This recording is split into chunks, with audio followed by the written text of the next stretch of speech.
Este es el ejercicio número 3 de los teoremas en corriente alterna. En este ejemplo lo que nos piden es obtener mediante el teorema de intercambio de fuentes el circuito equivalente de Norton. Es decir, obtener una fuente de corriente que se denomina corriente de Norton y la admitancia o impedancia de Norton. Observamos que no hay acoplamientos y es una fuente de tensión y una fuente de corriente. ¿Ok? Entonces, aquí tenemos la fuente de corriente y la fuente de tensión, y lo que vamos a hacer es utilizar el intercambio de fuentes aquí.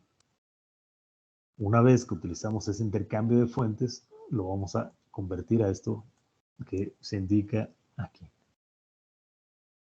Recuerden que para obtener la corriente es por ley de Ohm, es decir, la tensión que conocemos entre el valor, ¿sí?, en este caso, de la resistencia. Aunque aquí, por ejemplo, aquí pusieron 15 entre 3, pero sería que 15 entre 5, ¿no? ¿Ok? O sea, no es 3, sino 5. Y el valor de la resistencia solamente queda en paralelo.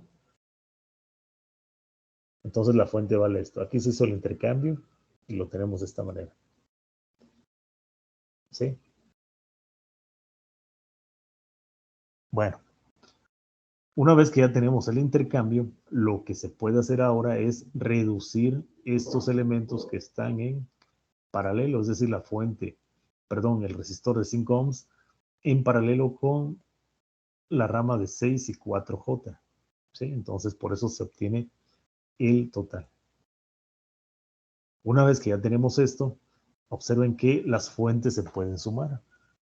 Las fuentes de corriente se suman, ¿sí?, porque van en el mismo sentido, es decir, para hacer una sola fuente. Por eso queda una sola fuente de 8 amperes. Una vez que ya tenemos esto, la fuente de corriente y la impedancia total, queda el circuito de esta manera.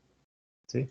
No pierdan de vista que aquí cortocircuitamos precisamente porque ahí circula la corriente de Norton, que es la que queremos obtener en primer lugar.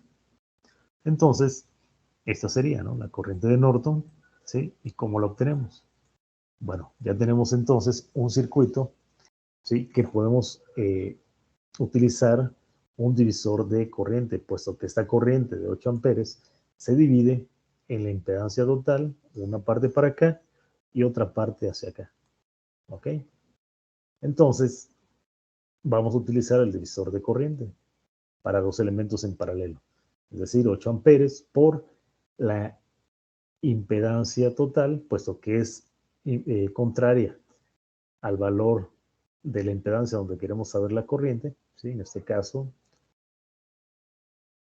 2 menos 2J, entonces por eso ponemos la contraria, que es Z total, y después entre la suma de Z total y 2 menos 2J.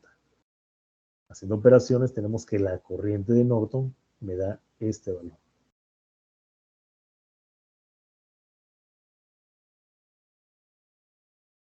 Ahora, para obtener lo que es la impedancia de Norton o admitancia de Norton, si lo deseo, puedo usar este mismo circuito, ¿sí?, el que ya reduje. Entonces se pasiva y simplemente aquí lo que se hace es abrir la fuente de corriente y queda el circuito así. Entonces aquí ya yo voy a obtener la impedancia de Norton. Z total queda en serie con 2 menos 2J. Por lo tanto, simplemente sumo, son impedancias, y esta sería la impedancia de Norton.